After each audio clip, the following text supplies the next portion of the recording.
We're going to talk more about the Wednesday night storms and early Thursday, and then we'll take you on into the weekend. As you can see down the road, after 2 warm back-to-back days, we do have cooler temperatures, but we've got more rain to talk about as well Friday and then early Saturday. It's as we get into late in the day Saturday and pretty much all day Sunday for Easter Sunday, the weather's looking pretty good, but on the cool side. Here's this next weather maker, what we're watching tomorrow. This is going to come in after about 7 o'clock in the evening.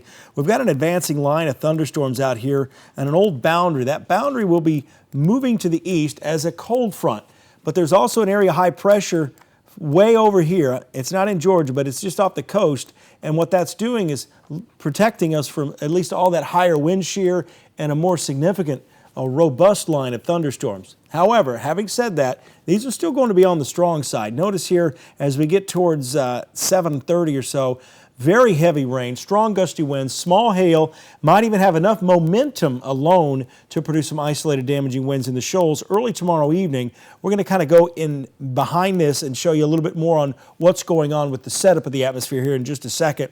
But that line of storms could actually still produce some isolated wind gusts, damaging wind gusts here in northern Limestone County and up into Giles County and in around Ardmore, maybe even Fayetteville as we go into the late evening hours. And then notice the unique change here. Everything just kind of stops moving east. And what's happening is all that upper level energy is spinning away and up into Canada. In fact, the surface low to this storm is already well north of us, and we're on the tail end. Notice how wide this area of thunderstorms gets. It's going to be roughly from Memphis to Huntsville, so about 185 miles wide and getting wider, so we don't have that narrow beam, so to speak. So this is going to be like a large river of showers and thunderstorms moving through, with the primary threat here as we get into the overnight hours tomorrow night being heavy rainfall. Of course, a lot of lightning, a lot of thunder. That's to be expected this time of year, especially with the amount of fuel that this has to work with. But again, not a lot of wind shear, and you'll see that here on the next graphic. As we get into the morning hours Thursday, we'll probably have some street flooding out across the shoals and into southern middle Tennessee for the morning commute. And during the overnight, some areas may see about 2 inches of rain with this. Notice how it kind of stalls out a little bit here, not quite as organized at 7 o'clock in the morning Thursday, but that will start changing. Temperatures will be in the low 50s in Florence, low 60s across parts of Sand Mountain and Lookout Mountain. By 1 o'clock Thursday, you'll notice a change here. This is where the leading edge of that frontal boundary is. Notice Birmingham 75 and 59 there. I just kind of referenced that as a focal point here for the showers and storms. This is the thunderstorm fuel. Now, it's not all what it appears. Keep in mind, in the summertime when it gets really muggy, we have a cape of 4,000 to 5,000 about every other day. There's just nothing there to spark those thunderstorms. And that's kind of going to be the case. I won't say there's nothing there because we have that leftover frontal boundary. As that moves in, notice the time. This is 3 o'clock. Ahead of this main line, we're probably going to be capped.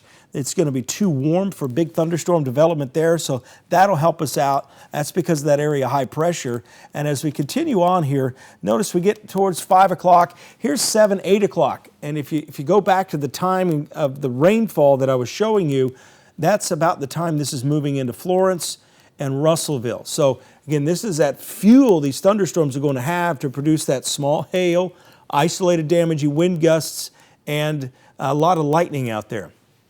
But as we continue on, we get to 10:40 or so, that thunderstorm fuel is gone. It is out of here. It sinks to the south, and it won't be coming back. That'll be the end of it. So while we'll have more showers and thunderstorms overnight, they're going to feed off the fuel to the south, but they're not going to be severe up here.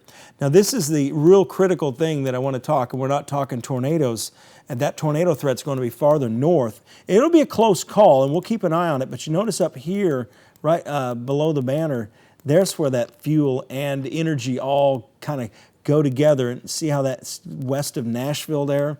So that's why, even though you see one showing up here, these values, you'll see them again from Athens down to Moulton. That may be overcompensating for the fact there's so much CAPE there in this variable. And notice, by this time, the thunderstorms are going to be out over here.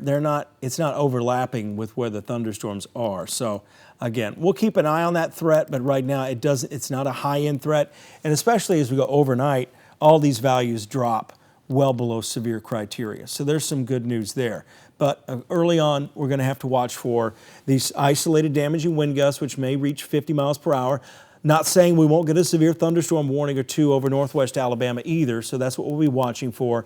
But heavy rain and flooding, especially in northwest Alabama, will be our big concerns there. Frequent lightning, we always get that when there's this much energy, and small hail is a possibility as well. Here's where this system is right now. You can see the big upper level low kind of hanging back here in around Denver, and the severe weather's just starting to develop tonight. I think they're looking more at a line. One thing I've noticed today is a lot of times when you get this much cloud cover, the clouds really inhibit thunderstorm development until the main line comes in the upper level. So this may kind of keep the supercell threat at bay that they had been looking at earlier in the day with that outlook. So again, just an update for you. We'll keep you up to date. I'll have maybe have another morning update. Actually, I'm on the road tomorrow. I'm going out to Waterloo. So my day is pretty much packed tomorrow. I got a lot of things going on. I got a school visit out there. But again, I'll have another look at the forecast tonight at 10.